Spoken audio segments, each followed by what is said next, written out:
कल जो पैराग्राफ हुआ था अंत में वो पढ़ के आगे बढ़ेंगे। इसमें कहा गुरुदेव ने,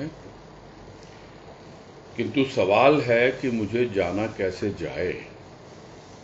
मैं इंद्रियातीत हूँ, अतीत ही नहीं भविष्य हूँ, वर्तमान हूँ, मानना और न मानना के परे हूँ, फिर भी मैं कहता हूँ मुझे देख। शब्दातीत कहा जाता हूँ, फिर भी शब्द श्रवण मात्र से अपूर्व भाव में मेरी अनुभूति होती है। भावातीत कहा जाता हूँ, फिर भी भाव में ही मेरी अनुभूति निहित है। और इस पैराग्राफ में यही समझने समझाने का प्रयास किया गया था कि कहा जाता है कि परमात्मा जो है, यहाँ जिसको गुरुदेव मैं कह के संबोधित कर रहे हैं कि मुझे देख, वो परमात्मा, उसके लिए कहा जाता है कि मैं इंद्रियातीत हूँ। तो यदि इंद्रियातीत हूँ तो फिर कैसे जाना जाए? क्योंकि इंद्रियां सिर्फ स्थूल की ही नहीं है, कर्मेंद्रियां, ज्ञानेंद्रियां सूक्ष्म की भी है। यानी स्थूल और सूक्ष्म दोनों से परे है। फिर कैसे जाना जाए? और यदि वो अतीत भविष्य वर्तमान सब कुछ है, और यह भी कहा जाता है कि वह कालातीत है, यानी काल से भी परे है, समय से भी परे है, तो ऐसे में कोई अगर सोचे कि मैं किसकी बात मानूं, किसकी बात न मानूं, ठीक है, उसकी ओर से आमंत्रण है कि मुझे देख। तो मैं देखूं तो आगे कैसे बढ़ूं देखने की दिशा में, और देखूं तो आखिर कैसे देखूं? तो समझा रहे हैं कि मैं मानने न मानने के भी परे हूं, फिर भी यदि तू मुझे मानेगा तो धीरे धीरे जानेगा भी, और जैसे जैसे जानेगा वैसे वैसे सूक्ष्म में मेरी अनुभूति पाएगा, और उन अनुभूतियों में ही तू मुझे देख पाएगा।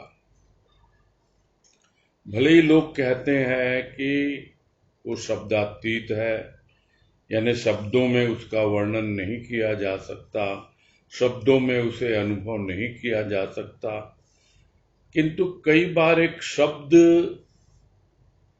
भेदी वाण कुछ ऐसा चलता है जो अंदर की गहराइयों तक पहुंच जाता है, और स्थूल ही नहीं, सूक्ष्म से सूक्ष्मतर और सूक्ष्मतम अवस्था में पहुंचा देता है अपने भाव के द्वारा। तो ऐसा जो अपूर्व भाव है, उसमें ही उसकी अनुभूति होती है। यानी बार बार एक ही बात गुरुदेव समझा रहे हैं कि सब कुछ प्रारंभ होता है भाव से, और अंत भी होता है भाव से। यानी तुम्हारी जो दुनिया है, भले ही वो स्थूल की दुनिया है, अभी तुम समझ नहीं पा रहे हो भाव की कीमत, अभी तुम भाव का भाव नहीं समझ पा रहे हो, जो कि भाव योग पुस्तक में बहुत अच्छे ढंग से गुरुदेव ने एक्सप्लेन करके बताया। तो वो जो भाव है, जब तक उस भाव से उसकी आंखों में नहीं देखेंगे, जो पहला स्टेप है कि मेरी आंखों में देख, फिर दूसरा स्टेप है मेरी आंखों से देख, यानी अब भाव की आंखों से देख, और फिर मुझे देख, यानी मैं कौन हूं ये अभी तुझे पता नहीं है। ज्ञानी कहेगा कुछ कि मैं हूं, भक्त कहेगा तू है, किंतु मैं हूं कौन, ये कौन जानता है? फिर भी बार बार मैं कहता हूं कि मुझे देख, और वो जो भाव है जिस तरह से बढ़ता चला जाएगा, उसके अंदर गंभीरता, गहनता और प्रगाढ़ता आती चली जाएगी, और उस भाव का धरातल अपने आप ही स्थूल और सूक्ष्म से परे की ओर बढ़ता हुआ एक ऐसी अवस्था में पहुंचा देगा। इसीलिए अंत में कहा, कहने को तो मैं भावातीत कहा जाता हूं, किंतु फिर भी भाव में ही मेरी अनुभूति निहित है। तो यह एक ऐसा ब्रह्म वाक्य है गुरुदेव की ओर से कि किसी भी अवस्था में कैसे भी हमें भाव की अनुभूति हो, चाहे स्थूल के कार्यों में, चाहे सूक्ष्म के कार्यों में। स्थूल के कार्य जो स्थूल इंद्रियों से होते हैं, तो इंद्रियातीत होते हुए भी वहां पे स्थूल के कार्यों में भी हमें भाव के माध्यम से उसकी अनुभूति मिलेगी। उसी प्रकार सूक्ष्म में भले ही कहा गया कि मैं मानने और जानने से परे हूं, किंतु फिर भी जैसे जैसे भाव की अवस्था आगे की ओर बढ़ती चली जाएगी और प्रखर होता चला जाएगा भाव, तब एक दिन हमें आत्म भाव तक पहुंचा देगा। और यहाँ कहने का तात्पर्य इतना ही है गुरुदेव का कि मैं कोई और नहीं हूं, मैं तुम्हारी रूह हूं। वो जो रूह हूं, तुम्हारी आत्मा हूं, उसे ही तुझे देखना है। अब उसे देखने का तरीका मैं तुम्हें बतला रहा हूं, प्रारंभ भाव से और अंत भी भाव से। तो भाव में ही मेरी अनुभूति निहित है। आज कह रहे हैं, कहने और समझने से यदि बात बन जाती तो बातों ही बातों में काम बन जाता, किंतु ऐसा होता कहां है। अनेक जन्म संसिद्धि, फिर क्यों कहा गया, बात सीधी भी टेढ़ी भी। बात कुछ ऐसा आघात करे दिल पर, मन पर, कि अनुभूति के लिए व्यक्ति व्याकुल हो उठे, प्रेमाश्रु निर्झरी बन जाए, क्षण क्षण प्रति क्षण आत्मविस्मरण होने लगे, सद्गुरु की कृपा सहायक बन जाए, परमात्मा देव की महान करुणा का वर्षण होने लगे, तो व्यक्ति मुझे देख पाए। और इस पैराग्राफ में सिस्टमैटिकली, यानी एक के बाद एक के बाद एक के बाद एक, सारे के सारे सोपान या सारी की सारी स्थिति परिस्थिति जो उसे देखने में सहायक होती है या देखने का कारण बनती हैं, वो सब अच्छी तरह से समझाया गुरुदेव ने। कि यदि सिर्फ कहने और सुनने और समझने से ही सारी समस्या हल हो जाती, यदि बात बन जाती, तो फिर कमी क्या थी। कहने को तो हम कहते हैं, जो एक गाने की लाइन याद आ गई कि आप जैसा कोई मेरी जिंदगी में आए तो बात बन जाए। आ तो गया वो हमारी जिंदगी में, आप जैसा क्या, वो आप खुद आ गया। वो आप खुद आ गया हमारा बाप बनकर, यानी हमारा परम पिता बनकर खुद आ गया। तो क्या बात बन जाती है। तो कितना आसान होता यदि बात बात में बात बन जाए तो काम बन जाता, फिर तो हमारा जीवन सफल हो जाता।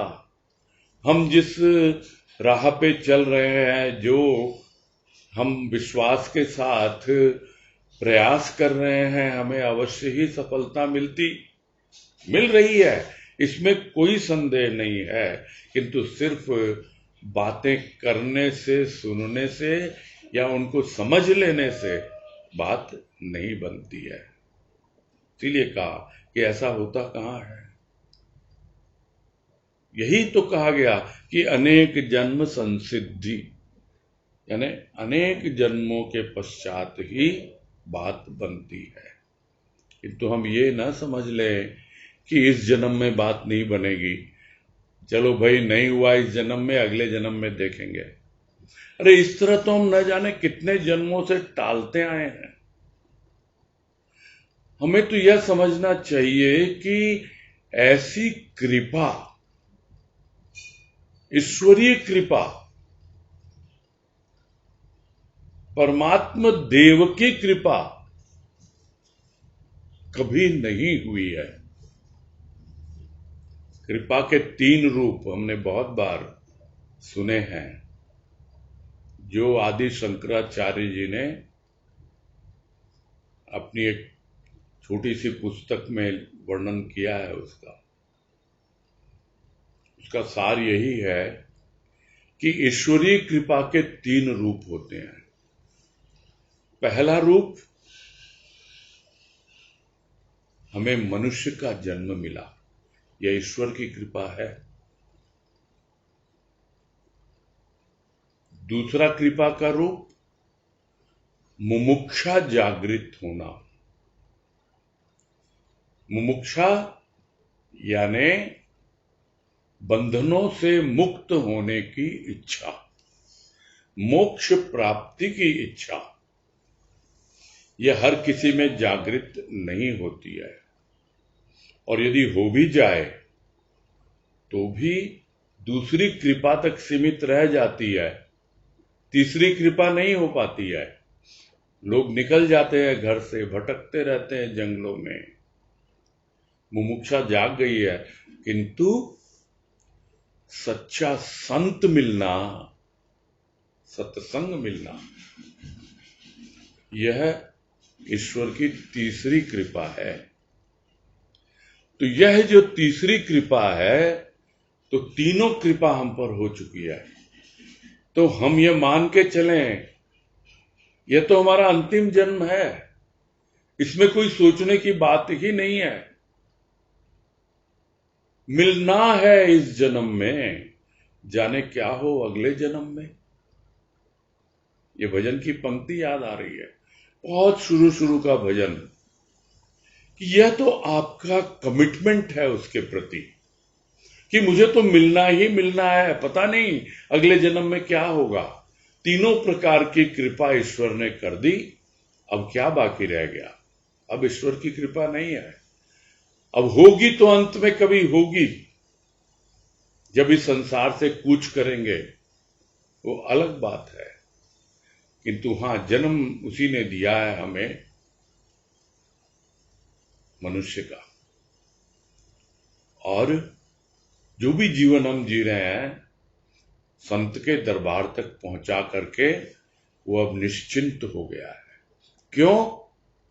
क्योंकि अब उसका रूपांतरण हो चुका है। अब वह परमात्मा संत का रूप ले चुका है। तो अब संत की कृपा और दूसरी स्वयं की कृपा, बस यह जीवन भर चलती रहती है।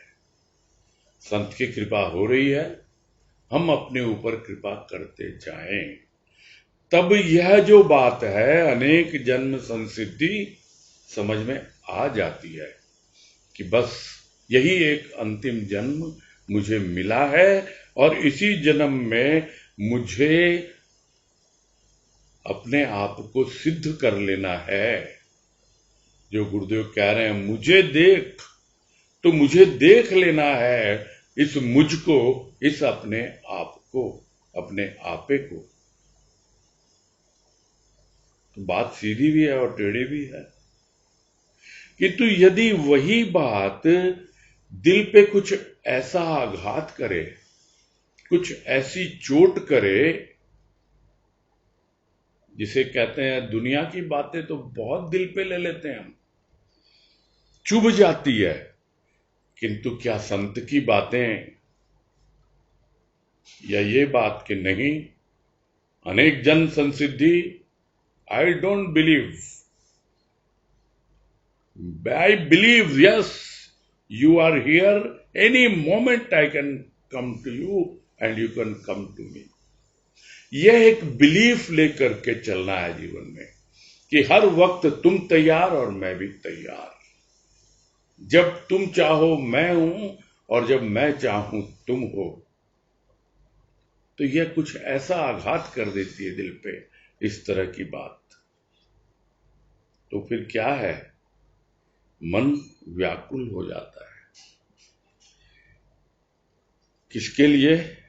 अनुभूति के लिए, कि भाई संत तो अपना अनुभव व्यक्त कर रहा है और ये बिल्कुल स्टेप बाय स्टेप है। जब तक बात आघात नहीं करती, वाणी का वाण नहीं चुभता, तब तक जागृति आती नहीं है। वो आघात होता है वाणी का, हम समझ नहीं पाते हैं कि उस जो वाण के नोक पर एक ऐसा भाव का लेप है जो अंदर तक घुस जाता है, ऐसी व्याकुलता पैदा कर देता है भीतर कि मुझे भी वो अनुभूति चाहिए, आगे बढ़ूं मैं भी। फिर क्या हो, प्रेमाश्रु निर्झरणी बन जाए, यानी बिल्कुल आंखों से आंसुओं की झड़ी लग जाए। और वो आंसू कौन से? प्रेम के आंसू, अभाव के आंसू नहीं। अभाव के आंसू तो बहुत बहाए हैं, अब नहीं बहाने हैं।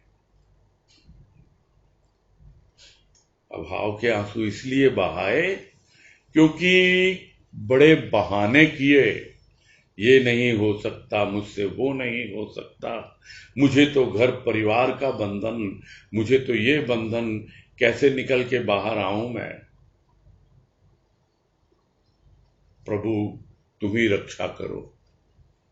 आज रक्षा बंधन का दिन है। प्रभु तो रक्षा करता ही करता है, किंतु बंधे हम उसके प्रेम बंधन में बंधे, तब बाकी जो बंधन हैं वो अपने आप ही शिथिल हो जाते हैं। और वो प्रेमाश्रु जो हमें प्रेम बंधन में एक निश्चिंतता देता है, तब वो आंसू निकलते हैं। अन्यथा अभाव के आंसू होते हैं, जो भाव योग में गुरुदेव ने अच्छी तरह से समझा दिया कि क्या होता है भाव और किस तरह हमें समझ में आना चाहिए कि आंसू इनका क्या रूप बन रहा है। तो वो प्रेम के आंसू निर्झरणी बन जाए, झरते रहें, बस इतना ही नहीं, क्षण क्षण प्रति क्षण। यानी ये नहीं कि ऑल ऑफ ए सडन कभी तो हुआ और कभी नहीं हुआ। हाँ भैया, कभी कभी तो भाव बहुत जोर से आता है, उछाले मारता है, एक बिजली की तरह चमकता है, कौंध जाता है। बाद में कहाँ गया वो भाव? वो नहीं, उसे देखने के लिए अगली अवस्था प्रति क्षण, क्षण क्षण अपने आप को भूलने, जो कुछ भी, मैं कौन हूं, मैं क्या हूं, मेरा क्या नाम है, कौन मेरे माता पिता हैं, होश नहीं रहता है। फिर वो अवस्था बनने लगती है और साथ ही सदगुरु की कृपा सहायक बन जाए। तो उसकी कृपा तो हो रही है। हम यदि इतना कुछ कर पाएं, इतना कुछ अनुभव कर पाएं, अपनी कृपा और उसकी कृपा का सहायता लेकर के, तो अपने आप ही हमें मालूम पड़े कि हाँ, जिस परमात्मा ने अपनी करुणा करके मुझे यह मनुष्य का जन्म दिया था, उस परमात्मा की महान करुणा का वर्षण अब हो रहा है। और जब हो रहा है तब व्यक्ति उसी को देख पाता है जो उसके भीतर बैठा हुआ, वो आत्मदेव है, वो परमात्मा देव है। उसको कोई भी नाम दे दो, वो मुझे देख, यहां गुरुदेव एकदम स्पष्ट कर दे रहे हैं कि आखिर मैं हूं तो कौन हूं। आगे कह रहे हैं मुझे देख।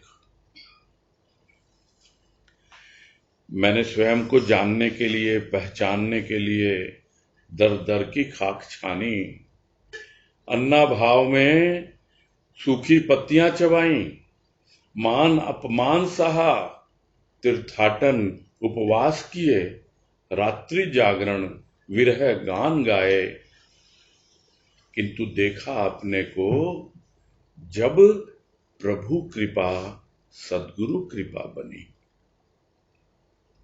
यह मेरा इतिहास नहीं, सभी साधक किसी न किसी रूप में इन कार्यों को अपनाते हैं, तभी अपना रूप समझ पाते हैं। फिर भी मैं कहता हूं मुझे देख। मैं भी तेरी तरह एक साधारण व्यक्ति था, जो व्यक्त न कर पाता था आत्मानंद को, प्रेम घन को। यह अभिमान की बातें नहीं, स्व अनुभव की कुछ बातें हैं। अभिमानी तो रावण और कंस की तरह उसके नाम से घबराता है। उसका नाम मृत्यु संदेश लाता है, और प्रत्यक्ष दर्शन तो मृत्यु का कारण बन जाता है।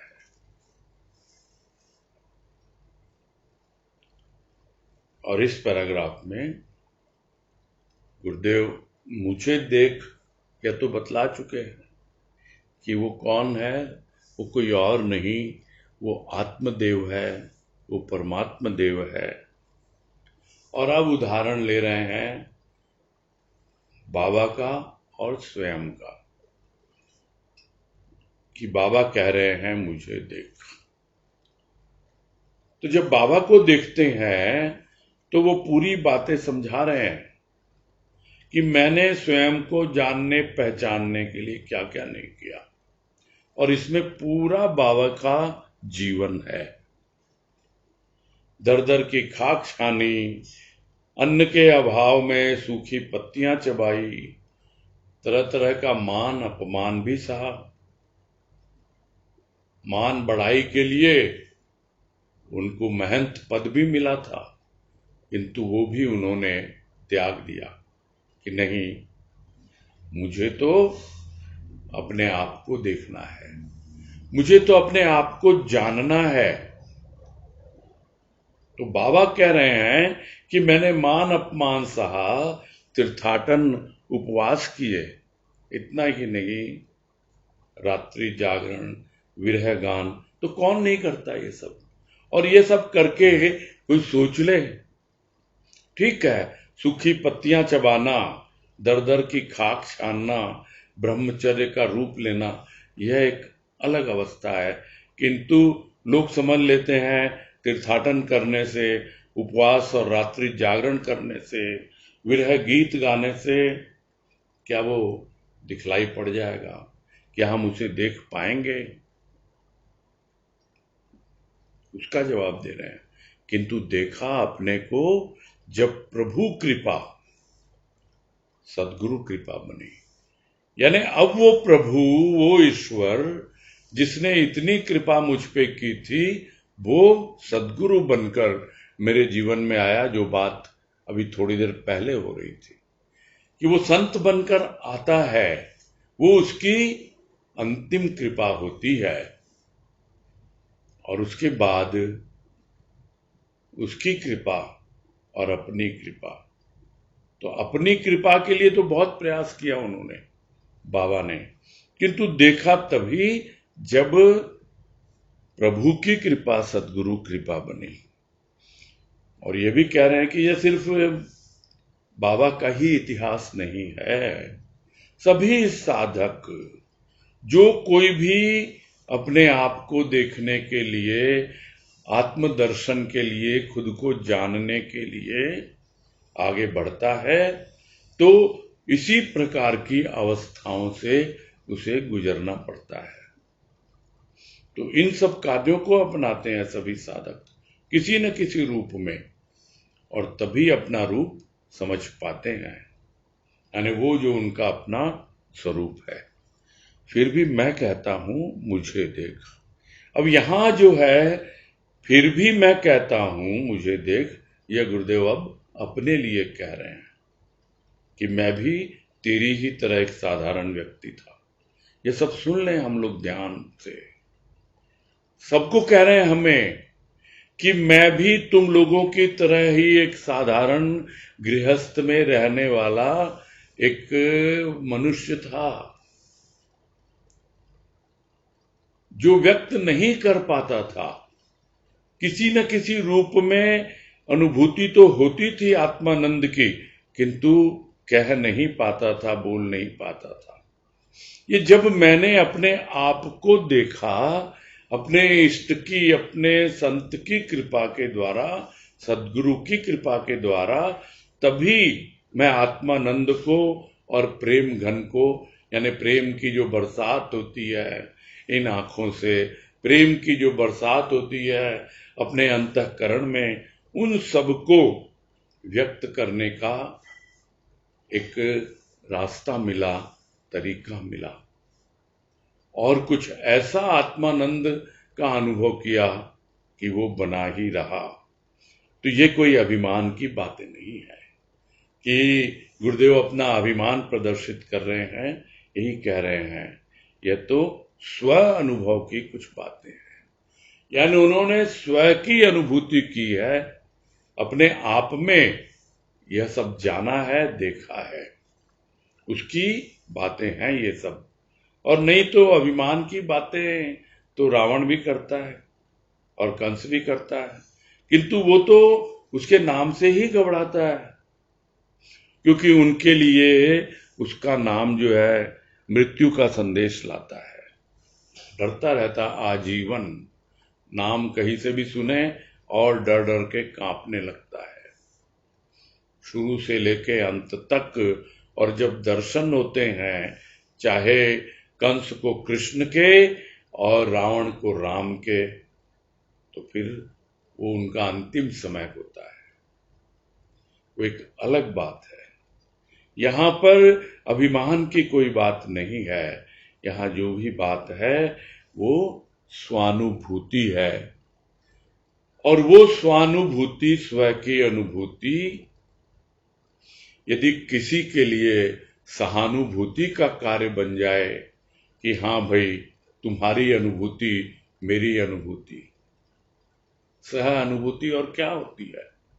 सहानुभूति मतलब सह अनुभूति, सह यानी साथ साथ। तो जो साथ साथ चलते हैं, जो एक दूसरे के सह हैं, तो उनकी अनुभूति वो धीरे धीरे स्वानुभूति की ओर बढ़ती है। कोई यह न समझे कि बाबा को अलग अनुभूति हुई, गुरुदेव को अलग अनुभूति हुई, या और उनके बाद भी जितने भी भक्तगण हो गए हैं उनको कुछ अलग अनुभूति हुई।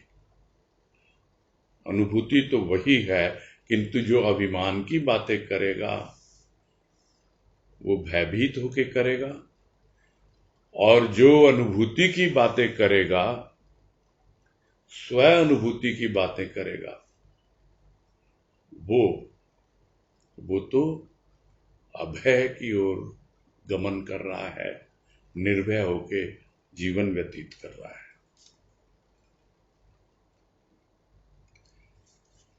भक्त नाम गा गा कर जीवन आनंद पाता है, और दर्शन अर्थात आत्म अनुभूति पाकर आत्मविभोर हो जाता है। मैं क्या कहूं, कुछ बातें कहकर भी आत्म संतोष नहीं हो पाता। अनंत की बातों का कब अंत? बातें कहकर शांत ही होना पड़ता है, क्योंकि वाणी कहां तक उसका यानी मेरा वर्णन कर सकती है। तो भक्त को जब ऐसी अनुभूति होती है, वो आत्मानुभूति, वो आत्मानंद, तो वो तो नाम गा गा कर ही आनंद पाता है। यानी उसकी कृपा का बखान करते हुए नहीं थकता है।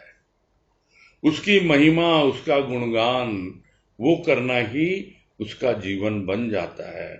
तो शुरुआत नाम गा गा के होती है, और फिर जब वो दर्शन हो जाता है, यानी मुझे देख पूरी तरह से वास्तविकता में परिवर्तित हो जाता है। अभी तो एक कल्पना का रूप है, एक आमंत्रण का रूप है। आमंत्रण स्वीकार किया, हम चल पड़े उस ओर, किंतु जब वहां पहुंच जाते हैं, जिसको गुरुदेव यहाँ कह रहे हैं कि वो है आत्मदर्शन, आत्मानुभूति, वो पाकर के आत्मविभोर हो जाता है भक्त।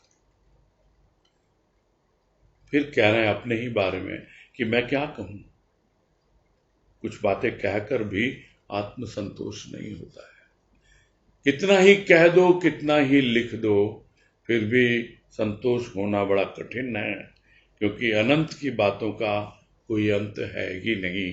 कितनी ही बातें कह लो कर लो, वो तो सभी कहते हैं। तुलसीदास जी भी कहते हैं, हरि अनंत हरि कथा अनंता। कितनी बातें कह दो हरि की, कितनी ही बातें कह दो अनंत की, यानी जो असीम है, जो परमात्मा है, उसका कुछ भी नाम दे दो आप, हरि कह दो, अनंत कह दो, है तो वही, और संतोष नहीं होता है, अंत नहीं होती ये बातें। किया क्या जाए, वाणी कहाँ तक साथ देगी, कब तक उसका वर्णन कर पाएगी और कितना कर पाएगी। तो कुछ ना कुछ बोल कर ही मुंह बंद करना पड़ता है, अपने आप ही वाणी मूक हो जाती है। एक वाणी मूक होती है जब भीतर अनुभूति होती है किंतु व्यक्त नहीं कर पाता, और एक वाणी मूक होती है जब अभिव्यक्त करके भी लगता और कितना अभिव्यक्त किया जाए। जो गुरुदेव को लग रहा है कि लेख जो मैंने प्रारंभ किया था, अब ये समापन की ओर बढ़ रहा है, तो मैं और कितना समझाऊं, कितना वर्णन करूं। तो जितना कह पा रहा हूं उतना कह रहा हूं, क्योंकि वाणी कहाँ तक, यानी अपने आप का, यानी जो अनुभव गुरुदेव को हुए हैं, जो उनकी स्व की अनुभूति होती है, जो मेरा अपना आपा, जो मैं हूं, उसका वर्णन कब तक कर पाएगी ये वाणी। मुझे देख, मैं तुझे देख रहा हूं, तेरा प्रेम प्रार्थी हूं, स्वार्थी नहीं, सारथी हूं तेरे जीवन रथ का। मुझे देख, मैं तुझे याद करता हूं, तभी न तू मेरा स्मरण करता है, किंतु इस मर्म को समझेगा कौन। मेरा मर्म मेरा भक्त समझता है, तभी न वह कर्म को तिलांजलि दे, मेरा नाम रट रट कर हृदय की जलन मिटाता है। वह जलता है दीपक की तरह, जिसका जलना स्नेह अर्थात तेल बढ़ाता है। निर्वाण पाता है हृदय मंदिर में, प्रभु प्रतिमा का निर्माण करने के पश्चात। खेल दिखलाता है खेलने के पश्चात, बातें कहता है अनुभव प्राप्ति के पश्चात, आनंद देता है आनंद प्राप्त कर। और अब तो पूरा अपना दिल खोल के गुरुदेव ने यहां रख दिया है, और यह दिखला रहे हैं कि भाई तू मुझे देख, तू ये ना समझ कि मैं स्वार्थी हूं। तुम स्वार्थी हो सकते हो, तुम स्वार्थ के वशीभूत होके ही मुझे याद करते होगे, मेरी पूजा आराधना करते होगे और अपने आप को भक्त मानते होगे, किंतु मैं तो तुम्हारा प्रेम चाहता हूं, तुम्हारे प्रेम का प्रार्थी हूं, स्वार्थी नहीं हूं। मैं तो सारथी हूं।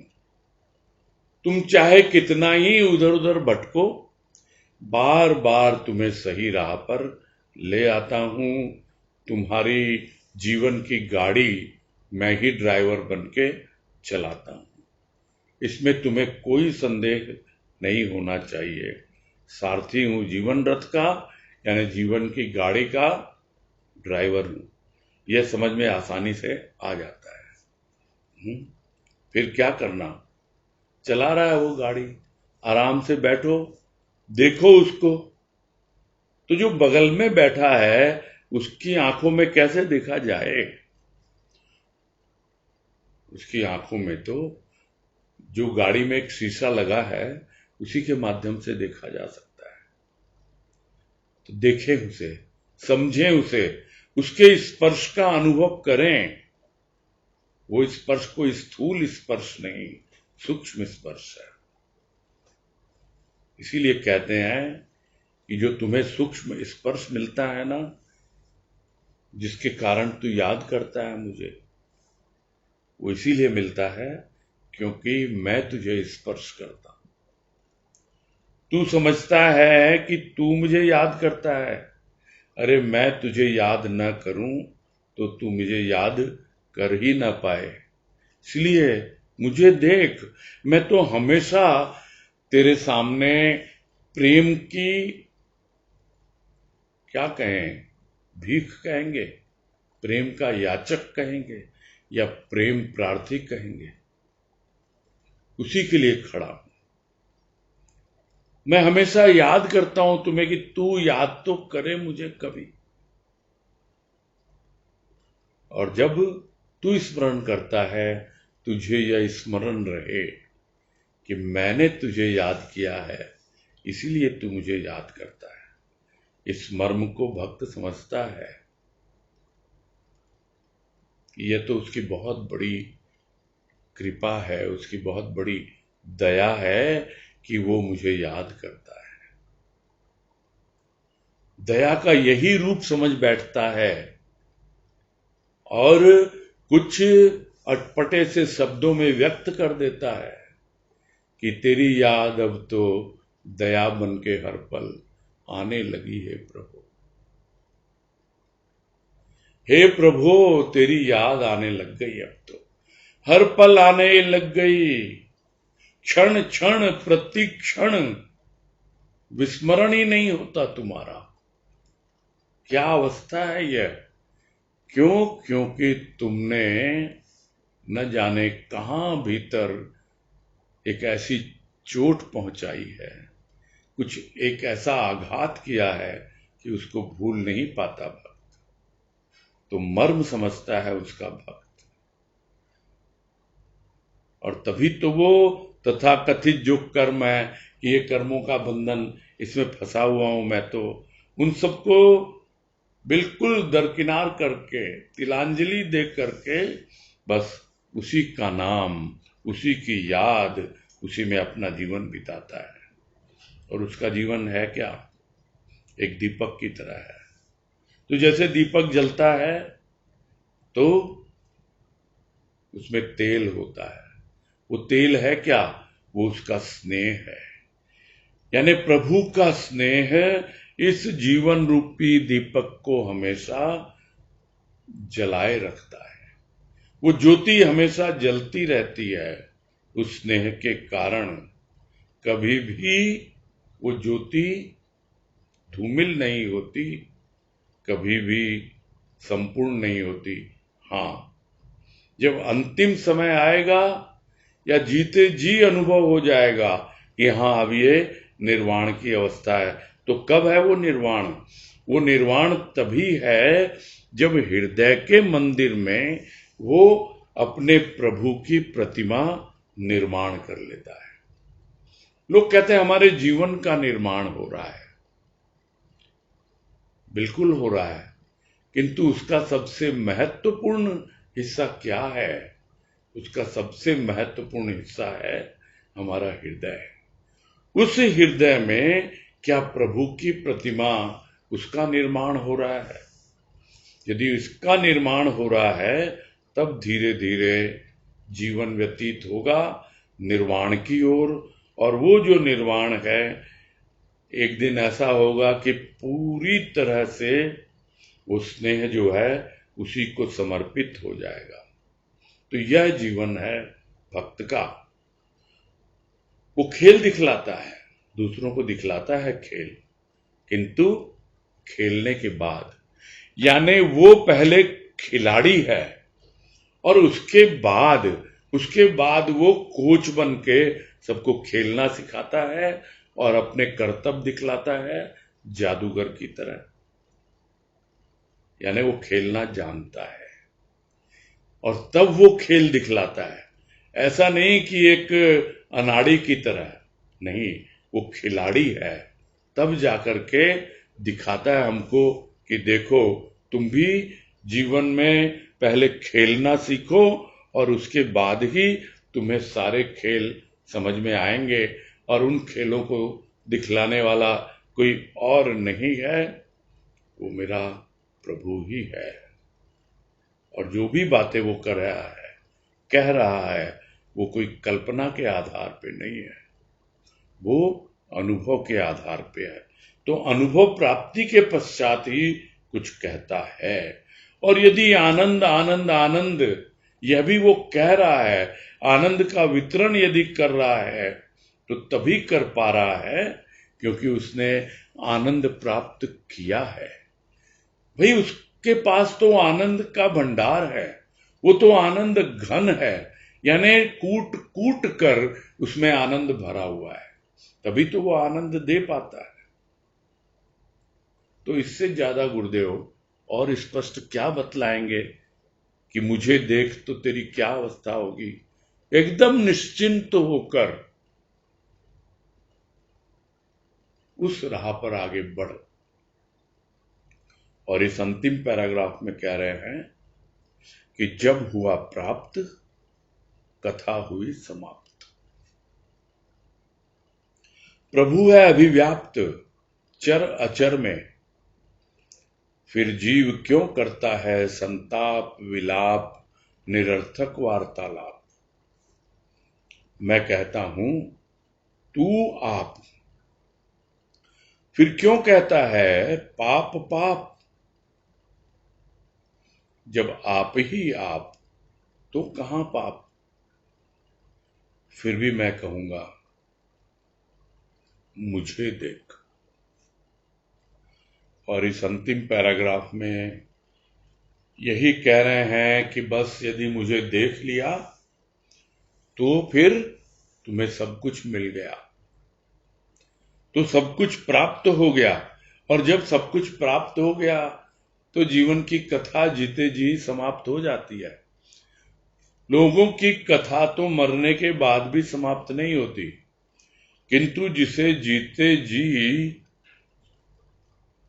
दिख गया, वो जिसने अपने भीतर बैठे हुए उस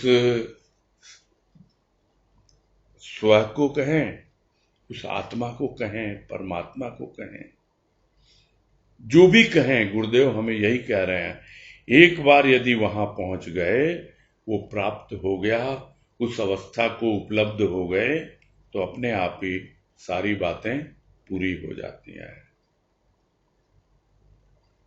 अन्यथा प्रभु तो है ही, सब जगह है अभिव्याप्त, वो तो बसा हुआ है चर में अचर में।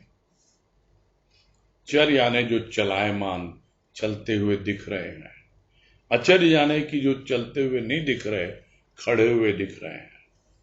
जैसे पेड़ पौधे हैं, पहाड़ हैं, सब जगह है वो जो चलते हुए दिख रहे हैं, उड़ते हुए दिख रहे हैं, पशु है, पक्षी है, मनुष्य है, सब में है वो। तो फिर जीव क्यों करता है संताप, किस बात का दुख मनाता है, और दुख मनाता है और फिर रोता है, विलाप करता है, और कुछ है ही नहीं, सिर्फ अभाव ही अभाव की बातें करता है। तो इससे निरर्थक वार्तालाप कुछ और हो सकता है। अरे प्राप्त करो उसे, और जब प्राप्त हो जाएगा तो अपने आप ही सारी कथा समाप्त हो जाएगी।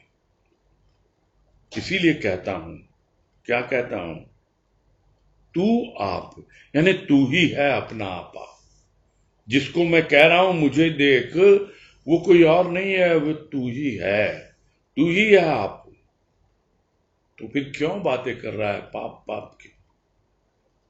जब आप ही आप, तो कहां पाप? तेरा एकमात्र उद्देश्य है अपने आप को जानना। तू ही आप है। मुझे देख का मतलब तू अपने आप को देख, अपने भीतर बैठे हुए उस आत्म स्वरूप को देख। तो जब सब कुछ आप ही आप है, तेरा लक्ष्य वही, तेरा जीवन वही, तो फिर पाप की बातें कहां से आ गई? इतना कुछ यदि समझ में आ गया तो हमेशा याद रख, क्योंकि कह रहे हैं अंत में गुरुदेव कि फिर भी मैं कहूंगा, क्या कहूंगा? मुझे देख। यानी इसके बाद भी पूरा नहीं हो जाता कि एक बार उसे देख लिया, उसके आत्म स्वरूप का बोध हो गया, यानी अपना बोध हो गया, आत्मबोध हो गया, तो भी बात पूरी नहीं हो जाती है। हमेशा उसे देखते रहना है, हर अवस्था में, हर घड़ी, हर रूप में वही वही है, वही है, उसके सिवा कोई और है ही नहीं। बस यही पूरा करेंगे।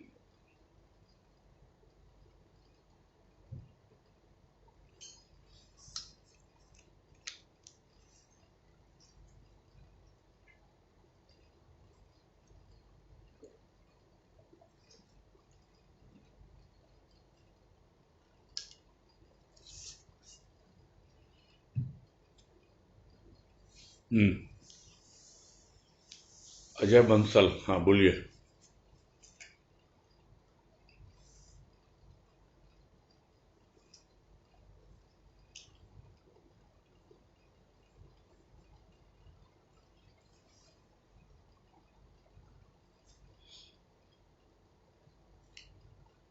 हाँ वनीता, अनम्यूट करो। कर दी हूँ मैं अजय। अच्छा, हाँ हाँ, प्रणाम भैया। हाँ नमस्कार, बोलिए। ये पैराग्राफ था, मुझे देख मैंने स्वयं को जानने के लिए, पहचानने के लिए दर दर की खाक छानी। इसमें आगे जाके कह रहे हैं कि किंतु देखा अपने को जब प्रभु कृपा सद्गुरु कृपा बनी। तो मुझे समझ में आ रहा है कि गुरुदेव के कारण उनको वो अपने आप को पहचान पाए बाबा, ये मतलब हुआ या क्या हाँ, मतलब हुआ? उनके जो अपने गुरु थे उनकी कृपा हुई, यानी वो भगवान, वो प्रभु जो है, वो कृपा करके सदगुरु को भेजता है उनके जीवन में, और वो सदगुरु कृपा करता है। यही कहने का मतलब।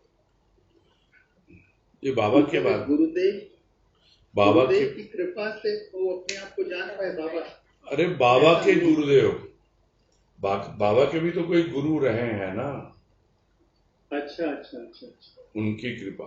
अच्छा ओके, अच्छा, प्रणाम भाई। हाँ, नेक्स्ट है तनुश्री शर्मा।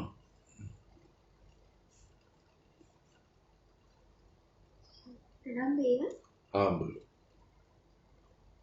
ये लेख में एक्चुअली पहले भी बात आई थी कि जैसे हम अपने सेटिस्फैक्शन के लिए ही करते हैं, वरना ऐसा बोला कि मतलब अ, अपने आप ही ये बस सब कुछ छोड़ के तू मेरी शरण में आ जाए। बीच में बात हुई, फिर आज भी बात हुई कि मैं तेरा सारथी हूँ, ड्राइवर की तरह वही चलाता है हमको। लेकिन ये भी बात है कि अपनी कृपा भी चाहिए, अपनी कृपा, संत की कृपा, बस ये चलती है। तो ये समझना था कि अपनी कृपा का क्या रूप होता है, उसकी कृपा का क्या रूप होता है, मतलब कहाँ पे उसकी कृपा लगती है, कहाँ पे हमको अपनी ही कृपा करनी है। नहीं, वो कोई अलग अलग नहीं है, दोनों कॉम्पेंसेटरी है, एक दूसरे की पूरक है, कॉम्प्लीमेंट्री, कॉम्पेंसेटरी, कुछ भी कहो उसको, यानी एक दूसरे को पूरा करती है कृपा। हम जैसे करेंगे अपनी कृपा, उसी के अनुसार उसकी कृपा मिलती है। यदि हम सुस्त हो जाते हैं, वो कितनी कृपा करता रहे, कोई विशेष लाभ होता नहीं है। कहने को तो हम कहते हैं कृपा हो रही है, हो रही है, वो तो रही है, लेकिन हमने क्या की कृपा? हमने जब कृपा ही नहीं की अपने ऊपर, तो वो होती हुई कृपा का हमने लाभ ही नहीं उठाया। यानी जिसको पहले एक वाक्य कहा ना गुरुदेव ने कि उस लाभ का भी लाभ नहीं उठाते। पता है कि लाभ मिलेगा सदगुरु की कृपा पाकर, लेकिन वो लाभ हम तभी उठा पाएंगे जब हम अपने ऊपर कृपा करेंगे। तो ये दोनों कृपा साथ साथ चलती है। ऐसा नहीं कि कब उसकी और कब उसकी, कब तुम्हारा नंबर आएगा और कब मेरा नंबर आएगा। नहीं, दोनों साथ साथ चल रहे हैं। वो हमारे साथ है, ऑलवेज है। जब कृपा होती है दोनों की ही होती है। उसकी कृपा होती है तो हमारे मन में कुछ करने का विचार आता है, यदि हमने अपना जीवन उस पर छोड़ रखा है। और जब हम करने निकल पड़ते हैं, उस राह पे आगे बढ़ते हैं, तब फिर थोड़ा बहुत भी यदि हम इधर उधर भटकते हैं, फिर वो हमको सही राह पर ले आता है अपनी कृपा करके। तो हम अपनी कृपा करके आगे बढ़ रहे हैं और वो अपनी कृपा करके हमको सही राह दिखा रहा है। तो इस प्रकार दोनों चीजें चलती रहती हैं साथ साथ, यानी दोनों की कृपा संग संग चलती है। ऐसा नहीं है कि वो कृपा करके भूल गया, अब तुम चलते रहो, ऐसा नहीं होता है। वो बतलाएगा सही चल रहे हो कि नहीं चल रहे हो, अपने आप मालूम पड़ता है। वो जिस तरह ये मालूम पड़ जाए कि उसकी कृपा होती है, वो मुझे याद करता है, तभी मैं उसको याद करता हूं। यानी वो मुझ पे कृपा करता है, तभी मैं अपने ऊपर कृपा कर पाता हूं। नहीं तो वो भी संभव नहीं हो पाती है। हम समझ ही नहीं पाते हैं कि हम अपने ऊपर कैसे कृपा करें। अरे वो तो इतना कुछ बता रहा है, ये इतनी बड़ी कृपा है कि हम बैठ करके उसके लिए चर्चा कर रहे हैं, उसकी बातें कर रहे हैं, और फिर सारा कुछ बतला रहा है वो कि कैसे तुमको जीवन में आगे बढ़ना है, किस प्रकार से मेरी आंखों में देखते हुए, मेरी आंखों से उस रास्ते से बढ़ के मुझे देखना है। पूरा तो बता दिया कि क्या तुम्हारे जीवन का लक्ष्य है। तो मैं तो कृपा कर ही रहा हूं, बतला रहे हैं। अब तू भी अपने ऊपर कृपा कर, तू चल, देख मैं तुम्हारे साथ हूं हमेशा। उसके बारे में सोची मत कि कौन कब कृपा करेगा, बस तुम तो अपना ख्याल रखो कि अपने ऊपर कृपा करते रहो, बाकी उस पर छोड़ दो, वो तो करता ही रहता है। भाई मैं तो यही मान के चलता हूं और इसी प्रकार से अनुभव मैंने किया है। और इसीलिए बार बार एक शब्द या एक वाक्य कहेंगे जो मैं बोलता रहा हूं, और वो मेरे जीवन का एक ऐसा अनुभव कह लें या एक ऐसा ब्रह्म वाक्य है तो वो पुराना कोटेशन अंग्रेजी का, लेकिन जो गुरुदेव ने मुझे लिख के दिया था जब मैं इंजीनियरिंग कॉलेज में सेकंड या थर्ड ईयर में था। एक पोस्ट कार्ड पे लिखा था, जो पत्र व्यवहार आपस में एक संतान के और उसके पिता के बीच होता, उसमें क्या लिखा था? God helps those who help themselves. Who help themselves यानी अपनी हेल्प पहले शुरू करें हम, तब जाके उसकी हेल्प मिलती है। तो यानी हम अपने ऊपर कृपा करें, उसकी कृपा तो मिलती ही मिलती है। तो मेरा अनुभव तो यही कहता है, जिसको गुरुदेव यह कहते हैं कि वो अनुभव की बातें करता है अनुभव प्राप्ति के पश्चात। तो यही सीखा है हमने कि बातें बनाओ मत, अपना अनुभव शेयर करो। तो हमारा तो यही अनुभव है। ठीक है। अच्छा, और अपनी कृपा जैसे चिंतन मनन करना या अपने पे कृपा करना, सभी कुछ है उसमें, सभी कुछ है। उसने बोला है इसलिए मैं कर रहा हूं, नो, मुझे अच्छा लगता है, मैं इन्वॉल्व होके पूरी तरह डूब के, मैं वो उसने बोला है इसलिए मैं कर रहा हूं, वो तो एक सेवक का भाव हो गया। वो तो चाकरी कर रहा हूं मैं उसकी, नौकर हूं मैं उसका, ये नहीं है। वो भाव अलग होता है कि अरे उसने कहा ना कि हाँ भाई ऐसा करो इसलिए मैं कर रहा हूं। नहीं, मुझे अच्छा लगता है इसलिए मैं कर रहा हूं, और इसलिए हमेशा वो हेल्प करने के लिए मेरी साथ में है। मुझे चिंतन मनन अच्छा लगता है इसलिए कर रहा हूं। और नहीं लग रहा तो नहीं, चलते जाओ ना भाई। ये बात तो हमेशा सुनी होगी आप लोगों ने, सभी ने, जिन लोगों से मेरी बात होती रहती है, कि सब कुछ सबके लिए नहीं बना है। यहां जो भी बातें अभी हो रही है ना इतने महीनों से, उसमें जो हमको अच्छा लगे, जो हमको सूट करता है, हम उसको अपनाएं और आगे बढ़ें। और हर जगह मिलेगी इस तरह की बातें गुरुदेव के साहित्य में, कि जिसको जो उचित लगता है, जो अच्छा लगता है, वही अपनाए। जोर जबरदस्ती करके अपनाने से कुछ हासिल होगा भी नहीं। कि चिंतन मनन किया करो भाई, तो कुछ समझ में ही नहीं आ रहा, क्या चिंतन मनन करेंगे?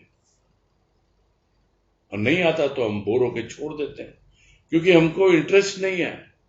इंटरेस्ट होगा तो रस मिलेगा उसमें, और रस मिलेगा तभी तो बात आगे बढ़ेगी ना, नहीं तो बात नहीं बढ़ती है।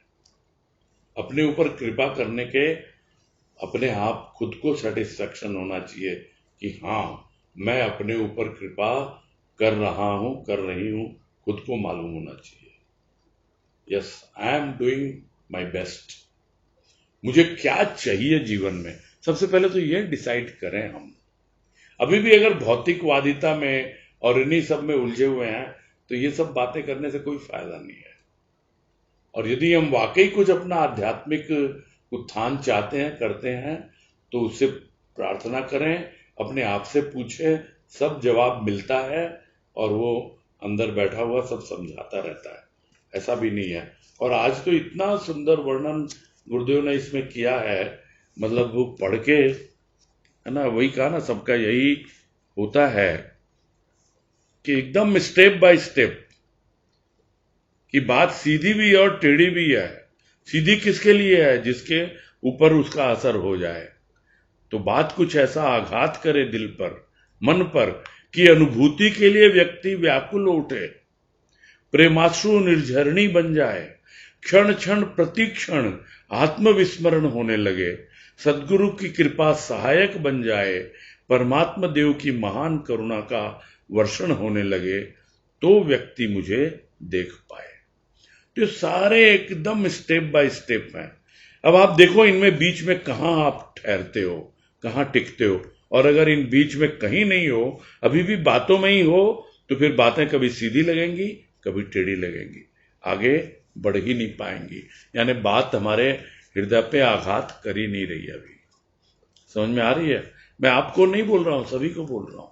ये गुरुदेव ने लिखा है, मैं उसका भाव समझा रहा हूं, है ना? हम्म, ठीक है। प्रणाम। हरिओम। हरिओम हरिओम।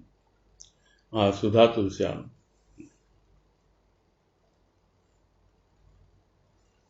प्रणाम भैया। हाँ, नमस्कार, बोलिए। गुरुदेव ने अंतिम 2-3 पेज में बहुत बार कहा कि मुझे देख, मुझे देख, मुझे देख, मैं तो तेरा प्रेम प्रार्थी हूँ, मैं तुझे देख रहा हूँ। लेकिन इसमें आया था शुरू बीच में भी कि सुधा रस पान करेगा तभी मुझे तू देख पाएगा। ये बात भी आई थी शुरू में, मुझे देख से शुरुआत में, कि वो रस पान करेगा तो मुझे देख पाएगा। अभी मन मंथन और अमृत मंथन भी बात आई थी। तो जो रस पान करेगा, अभी तो रस की बूंदे सिर्फ चख रहे हैं भैया, खाली थोड़ी बहुत, पान कहाँ कर रहे हैं। तो और वो बात आघात भी नहीं कर रही अभी तक जिस ढंग से मतलब करनी चाहिए। तो उसके लिए क्या मतलब, क्योंकि और आत्मा अनुभूति होगी, वो तो ही रस तो वहां से मिलेगा, आत्मा के अनुभूति से वो अमृत रस को मिलेगा।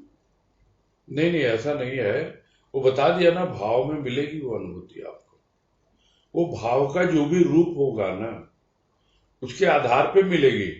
अगर आप थोड़े से में या बहुत सतही अवस्था में ही यदि आप संतुष्ट हो जाएंगे, पूरा भाव योग में डिटेल में बताया गुरुदेव ने कि क्या क्या रूप बनते हैं भाव के, कि प्रथम क्या होता है, इष्ट होता है, फिर इष्ट का भाव होता है, फिर केवल भाव होता है।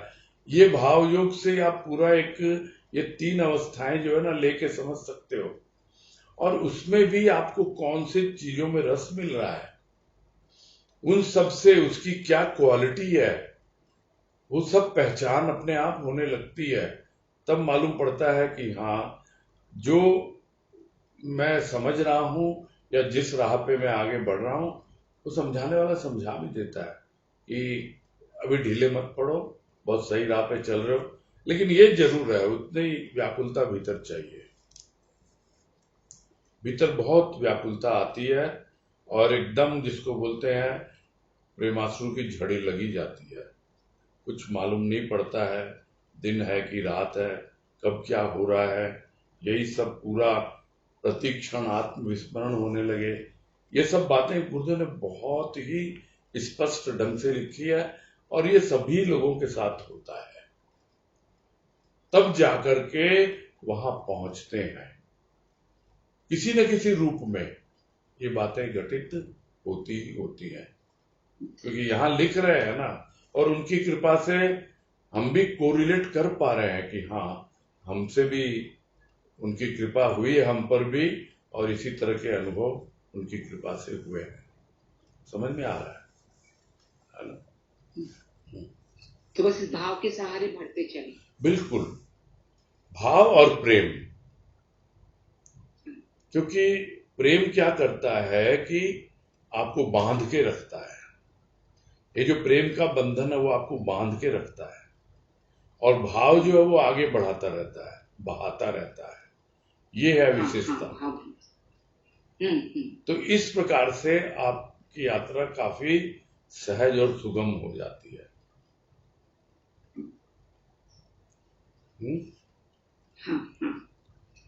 ठीक है। थकना नहीं है। थकने की तो जरूरत ही नहीं है। हाँ। थकावट होती भी नहीं है। उत्साह ठंडा नहीं पड़ना चाहिए।